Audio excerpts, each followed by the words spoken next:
Spoštovani, danes bomo govorili o altajski princesi.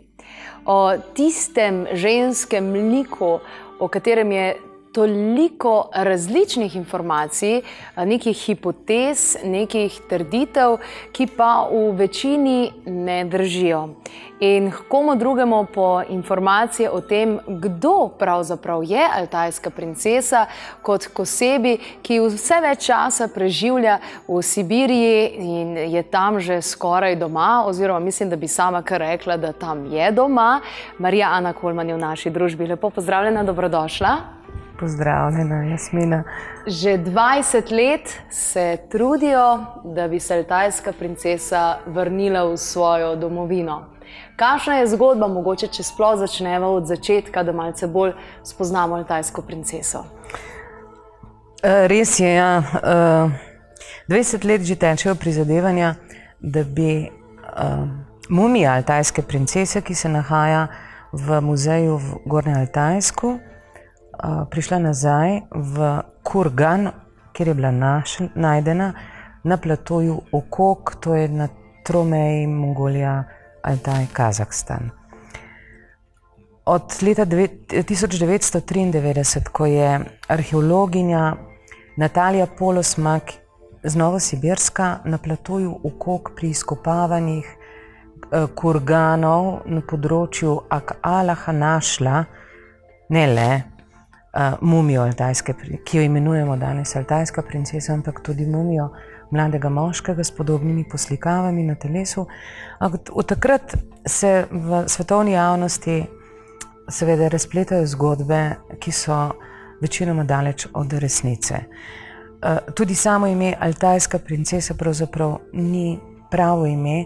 Altajci v altajščini jo imenujejo Ak-Kadin, v slovenskem prevodu to pomeni bela žena.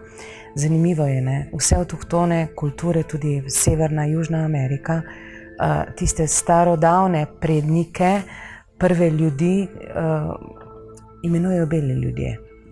In tudi bela žena ali altajska princesa, kot je bolj poznana v javnosti, je imenovana na Altaju tudi pramati Altajcev. Mumija, ki jo je našla arheologinja leta 1993, je sorazmerno dobro ohranjena, čeprav bi bila lahko še bolje ohranjena, če bi jo daljnega leta 1993 restaurirali po drugačni tehnologiji, kot so jo, ampak kakorkoli. Altajski šamani, tudi avtohtono prebivalstvo Altaja, želi, da se mumija vrne na plato Okok, ker je tam mesto, kamor sodi in kjer lahko odigra svojo vlogo. To je vlogo tako imenovane čuvajke praga med spodnjim in zgornjim svetom. To je zelo pomembna vloga in zato je pravzaprav odnos altajskih prebivalcev do te mumije tako poseben, nekako svet, ne želijo niti razkazovanja, niti neke promocije, performansa in tako dalje, ker je to pač njihova tradicija. Spoštovanje do bele žene, Ak-Kadun ali altajske princese, je tisto, kar je pravzaprav v ozadju težen, da bi se vrnila na plato Okok. Čeprav se tako kot povsod v to vmešava tudi politika in tisti politični voditelji, ki agitirajo in obljubljajo ne vem kaj, obljubljajo tudi vrnitev princese na plato, kakorkoli. Dejstvo pa je, da je okrog izvora te princese seveda mnogo nejasnosti, mislim v svetu. Pri Altajcih so te stvari razjasnjene. Nejasnosti v svetu zato, ker pravzaprav svetovna zgodovina ne daje pravo podobo avtohtonim prebivalcem Altaja, skitom, katerih pripadnica altajska princesa je. Altajci tudi ne želijo, da se mumija kaže po slikah in tako naprej, in tudi mi nimamo teh fotografij, ker jih spoštujemo. Na koncu se tudi sami z našimi gledalci tja odpravljamo. ti pa sploh, kaj ne da? Ja, to je lepo, da gojimo tak odnos, ne tiste stvari, ki pripadajo določenemu narodu, ne glede na to, je to z področja vere ali kakorkoli, ne ostanejo domena naroda. No. Imamo pa nekaj fotografij, ki pravzaprav kažejo rekonstrukcijo. Je tudi to zgolj ena izmed ugotovitev takšnih, na katero naj se ne bi zanašali? Bistvo rekonstrukcije je kljub vsemu zadeto. Prikazati tip ženske, ki je videti zelo evropejska. Skiti namreč so narod, ki so po zunanjem izgledu daleč od sosednjih Mongolov. Videti so približno tako, kot je princesa videti na rekonstrukcijah. To pomeni, gre za arijsko raso. Arijska rasa ni Hitlerjeva rasa. Azijski Arijci so avtohtona plemena na področju Tibeta, Altaja in tako dalje. O tem seveda zgodovina piše malo drugačno verzijo, ampak skiti so pravzaprav narod, ki so v sodobni zgodovini predstavljeni kot napol divje nomadsko ljudstvo, ki je ali pa horda pravzaprav, ki je ogrožala mir na področju osrednje Azije. Prvi zapisi o skitih segajo leto 720 pred našim štetjem, ko so skiti kot nomadsko ljudstvo omenjeni v analih asirskega vladarja Asahardona. Kasneje jih omenja tudi Herodot, zgodovinar, ki opisuje celo dvoletno vojno med perzijskim kraljem Darejem I in skiti od leta 514 do 512 pred našim štetjem. Izid te vojne je bil negativen, neugoden za kralja Dareja I, ki se je umaknil, ker je ugotovil, da ga premeteni skiti vodijo za nos oziroma peljejo v stepo, kjer bi njegova vojska od lakote verjetno umrla oziroma onemogla. Kasneje Herodot omenja tudi bitko Filipa II. Makedonskega in v tej bitki je bil skitski poglavar, vodja Atejas ubit in po tistem obdobju pravzaprav iz zgodovine izginejo vsi zapisi o skitih. Ostanejo pa seveda kurgani, grobnice, ki so jih našli na področju Ukrajine, Kaukaza in večina teh grobnic je seveda na področju Altaja, kjer je pač osrednja domovina skitov. Leta 1715 je ruski car Peter Veliki izdal ukaz o raziskovanju in izkopavanju teh kurganov na področju Altaja in tisti, ki poznajo Ermitaž v Sankt Peterburgu, vedo, da so največje dragocenosti v Ermitažu prav iz kurganov z področja Altaja. Putin je kasneje prepovedal izkopavanja grobnic, zato ker je seveda prišlo do ropanja.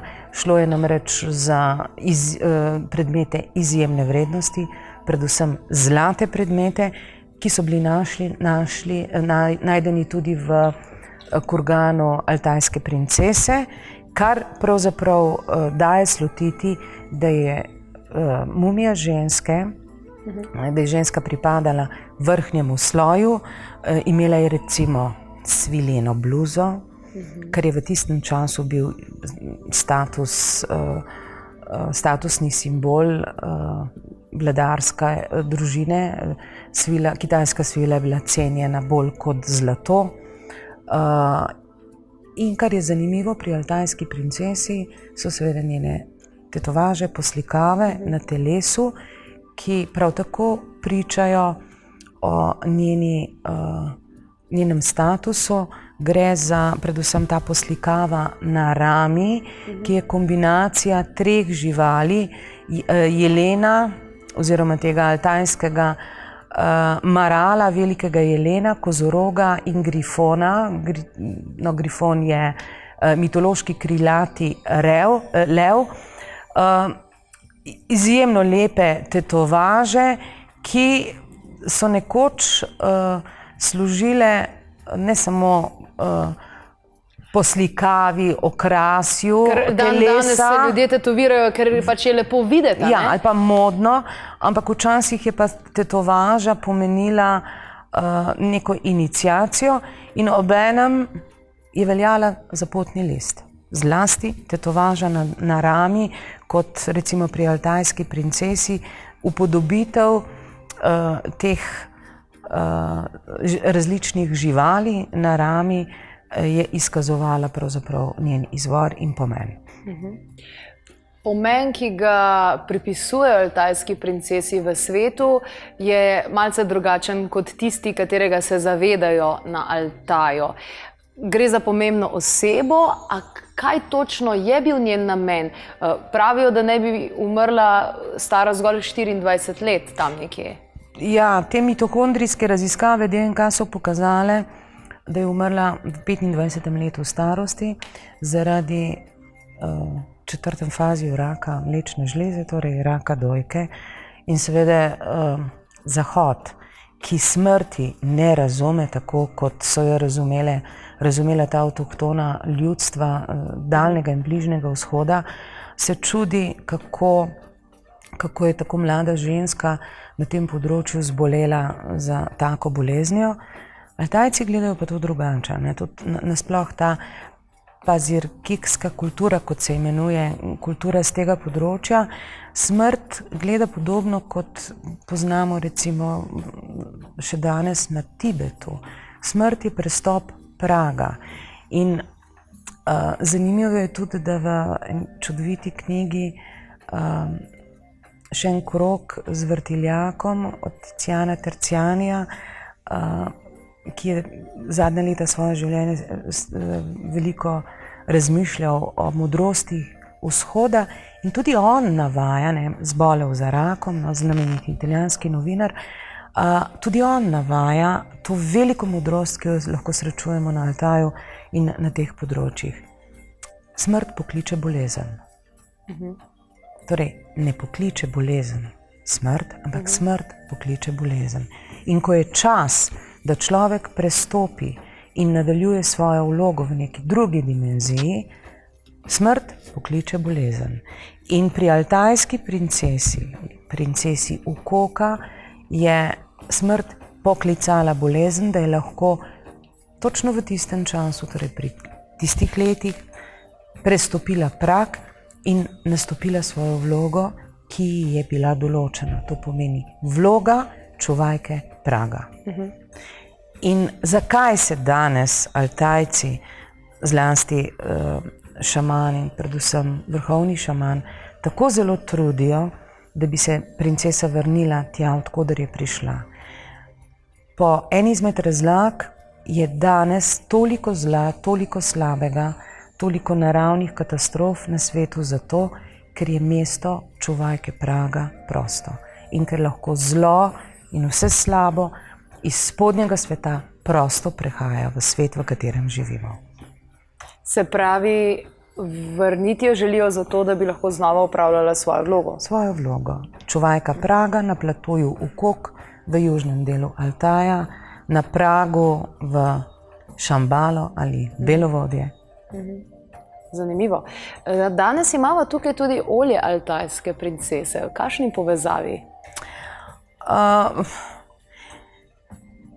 Ime altajska princesa je vsekakor zveni zelo imenitno. Princesa že kaže na neko plemenitost in dejansko je to olje kombinacija tako izvrstnih olj, da si zasluži to plemenito ime. Gre za olje, ki je verjetno iz izkustva ljudskega zdravilstva na Altaju sestavljeno iz 5 olj. To je olje sibirske cedre, olje rakitovca, olje pegastega badlja, ekstrakt 2 rastlin, ki jim pravzaprav v slovenščini sploh ne morem dati imena, ker jih nimamo tudi v etimoloških in teh strokovnih slovarjih.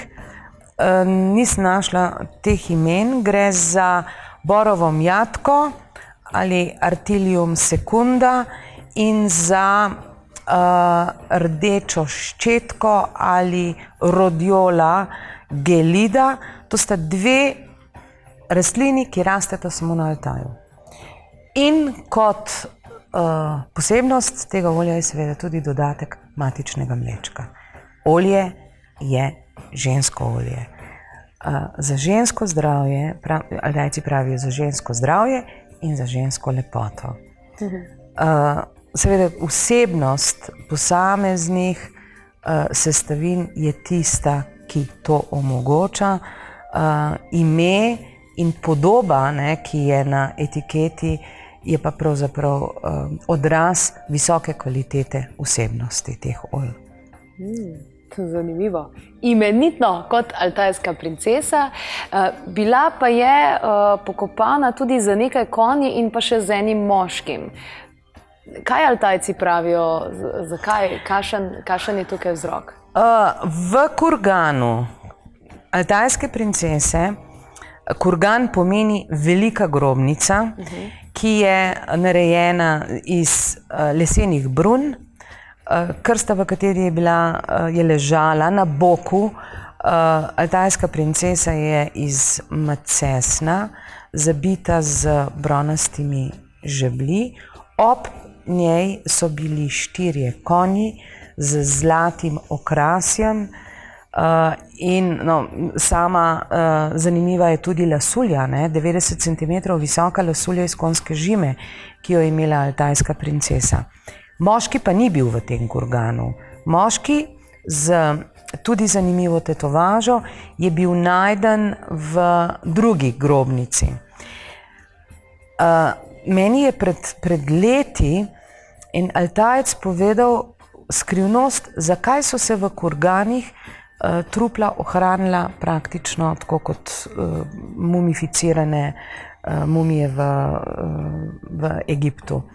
Razlog so kamnine, kombinacija magnetita in kvarca, tako da te velike grobnice so založili z kupi kamenja, na videz je to videti kot kupi kamenja, ki so jih pobrali po tistih travnikih in pašnikih.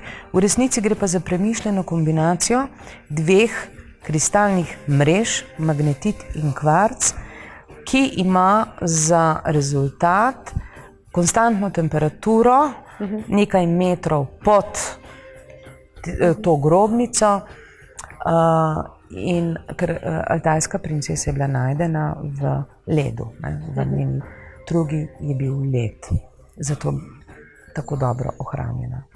Odlično. Najlepša hvala za vse te informacije. Malenkost. Hvaležna sem, da so bile deljene z nami, predvsem tiste, ki držijo in pa iz prve roke, tako rekoč. Hvala lepa. Evo še kakšna informacija, na vse zadnje tudi o olju altajske princese. Lahko najdete na www.klepetobkavi.si. Če pa nimate dostopa do interneta, nimate računalnika, nič za to, telefon pa mogoče imate, 02 6200 230 je ustrezna telefonska številka, na katero so dosegljive naše svetovalke, če imate še kakšno vprašanje.